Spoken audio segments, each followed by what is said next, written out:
یہ واقعہ نہایت ہی اہم ہے۔ اس میں آپ ایک چور کی روداد اور ایک کنجوس کا انجام سنیں گے۔ یہ واقعہ مولانا اشرف علی تھانوی رحمہ اللہ نے اپنے رسالہ حقوق العباد میں لکھا ہے کہ ایک میاں جی بچوں کو پڑھایا کرتے تھے اور مارنے کے عادی تھے، اور ادھر ادھر گاؤں میں چندہ وصول کرنے بھی جایا کرتے تھے۔ نقد وغیرہ کو وہ مٹی کے ایک لوٹے میں رکھ کر زمین میں دفن کر دیا کرتے تھے۔ ایک دن کسی شریر طالب علم نے کسی جھروکے سے میاں صاحب کو روپے لوٹے میں رکھ کر زمین میں دفن کرتے دیکھ لیا۔ جب میاں صاحب حسب دستور کسی دیہات میں چلے گئے تو لڑکوں نے کسی طرح بازار سے کنجی لا کر کمرہ کھول دیا اور لوٹے کو زمین سے نکال کر اس کا روپیہ حاصل کر لیا اور برتن پھر وہیں دفن کر دیا۔ اس روپے سے گوشت، گھی، مسالہ، شکر وغیرہ بازار سے لا کر خوب عمدہ قسم کا قورمہ، پلاؤ، زردہ وغیرہ پکایا۔ اتفاقاً میاں صاحب آ گئے۔ لڑکوں نے آگے بڑھ کر استقبال کیا اور کھانے میں شریک کر لیا۔ کھانا نہایت عمدہ دیکھ کر میاں صاحب نے پوچھا کہ آج تم لوگوں کے پاس کوئی مہمان آئے ہیں جس کے لیے تم لوگوں نے بے شمار پیسے صرف کر کے طرح طرح کا کھانا بنایا ہے؟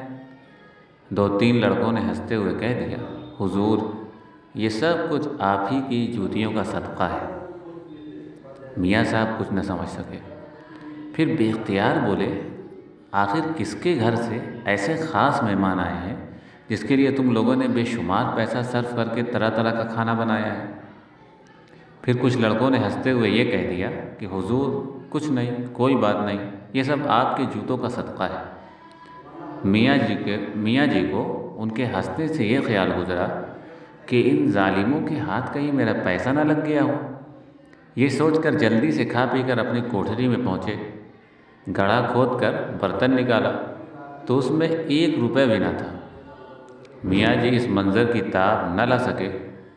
دفعتاً دل کو دھکا لگا اور حرکت قلب بند ہو جانے کی وجہ سے میاں جی فی الفور مر گئے۔ قصبہ تھانے میں یہ خبر مشہور ہو گئی کہ لڑکوں نے میاں جی کا پیسہ اڑا لیا اور میاں جی اس صدمے کی تاب نہ لا کر گزر گئے۔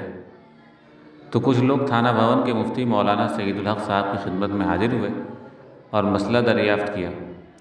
مفتی صاحب نے کہا کہ روپے بہت منحوس ہیں جس سے ایک انسان کی جان چلی گئی، اس لیے طالب علموں کو چاہیے کہ ان کی رقم واپس کریں اور میاں صاحب کو جب قبر میں دفن کریں تو ان کے روپے کو بھی ان کے سینے پر چن دیں۔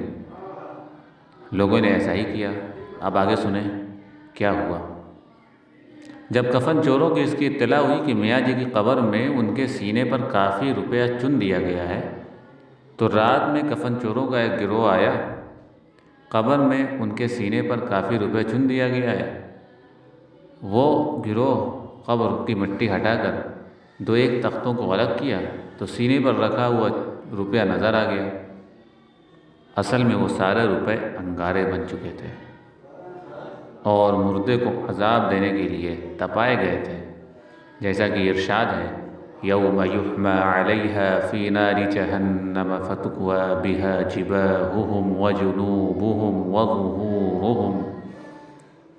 کفن چوروں کے ایک سرغنہ نے دہکتے ہوئے روپے کو لینے کے لیے 2 انگلیاں بڑھائیں۔ جب انگلیاں روپے کے قریب پہنچ گئیں تو وہ آگ میں جل اٹھی۔ کفن چور چلانے لگا، ارے میں جل گیا، اور شدت عذاب سے بلبلاتا ہوا بھاگا۔ سارے کفن چور بھی بھاگے۔ مولانا نے لکھا ہے کہ تھانہ بھون میں اس کفن چور کا واقعہ مشہور ہے کہ اپنی جلی ہوئی انگلی کو ایک بڑے پیالے میں ڈبوتا، تھوڑی ہی دیر میں وہ پانی گرم ہو جاتا تو دوسرے ٹھنڈے پیالے میں فوراً اپنی انگلی ڈبوتا، مگر اس گرم پیالے سے نکال کر دوسرے پیالے میں جب ڈالنے لگتا تو شور مچانے لگتا، ارے مر گیا۔ یہ سوزش تھی اس آگ کی جس کے عذاب میں وہ میاں جی مبتلا تھے اور جس کی ذرا سی حرارت سے وہ کفن چور پوری زندگی چلاتا رہا اور شور مچاتا ہوا مر گیا۔ اس واقعے سے بھی عذاب قبر کا بخوبی مشاہدہ کیا جا سکتا ہے۔ اللہ تعالی ہم سبھی لوگوں کو قبر کے عذاب سے محفوظ رکھے۔